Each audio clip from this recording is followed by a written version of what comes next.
দেশভাগের ক্ষত আজও দগদগে। একটি কাঁটাতারের দাগ লক্ষ লক্ষ মানুষের ভাগ্য বদলে দিয়েছিল। কিন্তু এই ভাগের পেছনে যে দ্বিজাতি তত্ত্ব বা টু নেশন থিওরি কাজ করেছিল তার আসল প্রবক্তা কে? আপনার মাথায় হয়তো প্রথমেই আসছে মোহাম্মদ আলী জিন্নার নাম, অথবা কেউ বলবেন বিনায়ক দামোদর সাভারকরের কথা। কিন্তু যদি বলি এই দুজনেরও বহু দশক আগে অন্য একজন এই মারাত্মক চিন্তার বীজ বুনেছিলেন। চলুন আজ সেই ঐতিহাসিক বিতর্কের পর্দা ফাঁস করা যাক। এই কাহিনী আপনাকে অবাক করতে বাধ্য। নমস্কার, আমাদের চ্যানেলে আপনাদের স্বাগত। আজ আমরা এমন একটি প্রশ্ন নিয়ে আলোচনা করব যা ভারত, পাকিস্তান এবং বাংলাদেশের ইতিহাসকে চিরতরে বদলে দিয়েছে।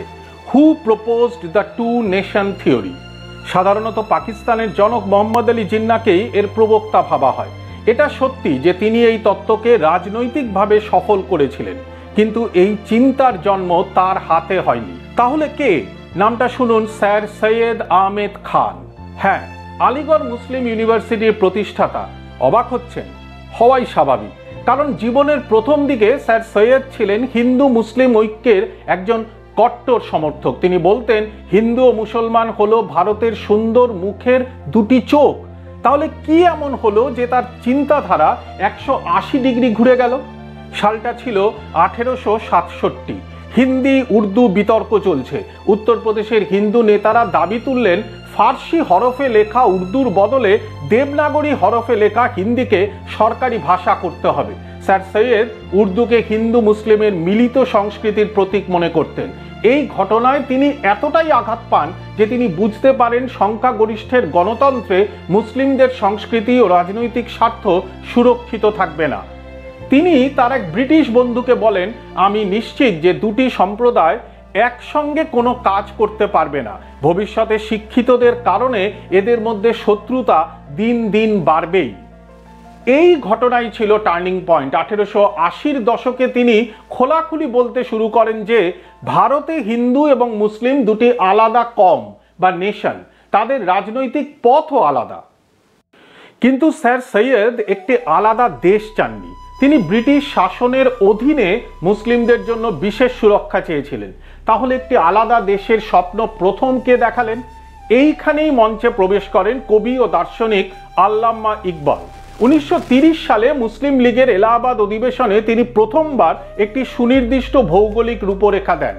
তিনি বলেন উত্তর পশ্চিম ভারতের মুসলিম সংখ্যাগরিষ্ঠ অঞ্চল অর্থাৎ পাঞ্জাব, সিন্ধু, বেলুচিস্তান এবং উত্তর পশ্চিম সীমান্ত প্রদেশকে নিয়ে একটি একত্রিত মুসলিম রাষ্ট্র গঠন করা হোক। অর্থাৎ স্যার সৈয়দ যে বীজ বুনেছিলেন, ইকবাল তাতে জল ঢেলে একটি চারাগাছ তৈরি করলেন। কিন্তু গল্পটা এখানেই শেষ নয়, কারণ এই খেলার আরও একজন বড় খেলোয়াড় ছিলেন এবং তিনি মুসলিম লীগের শিবিরে ছিলেন না। নামটা আপনারা সকলেই জানেন, বিনায়ক দামোদর সাভারকর।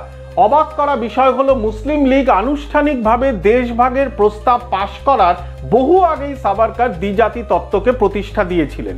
1923 সালে তার লেখা বই হিন্দুত্বতে তিনি পরিষ্কার বলেন ভারতে তারাই হিন্দু বা তারাই এই দেশের নাগরিক যাদের কাছে ভারত একাধারে পিতৃভূমি এবং পুণ্যভূমি। এই সংজ্ঞার মাধ্যমে তিনি সরাসরি মুসলিম এবং খ্রিস্টানদের ভারতীয় জাতি থেকে আলাদা করে দেন, কারণ তাদের পুণ্যভূমি ভারতের বাইরে। এরপর 1937 সালে হিন্দু মহাসভার সভাপতি হিসেবে তিনি যা বলেছিলেন তা এই বিতর্কে আরো ঘি ঢালে। তিনি বলেন আজ ভারতকে একটি একজাতীয় দেশ ভাবা ভুল। ভারতে প্রধানত দুটি জাতি বাস করে, হিন্দু এবং মুসলিম।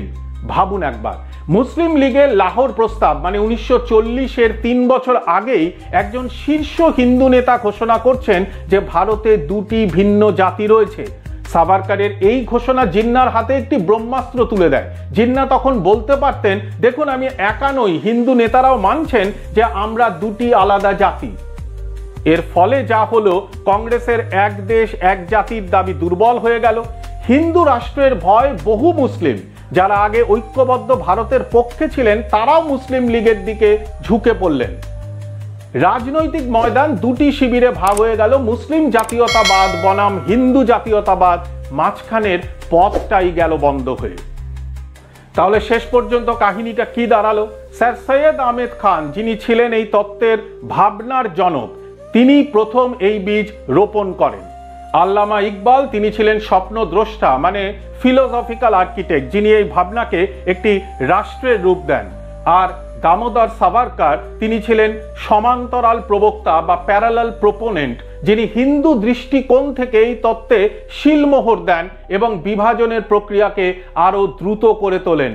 এবং সর্বোপরি মোহাম্মদ আলী জিন্নাহ, যিনি ছিলেন এই রাজনৈতিক কারিগর, যিনি এই তত্ত্বকে কাজে লাগিয়ে পাকিস্তান রাষ্ট্র তৈরি করে ছাড়েন।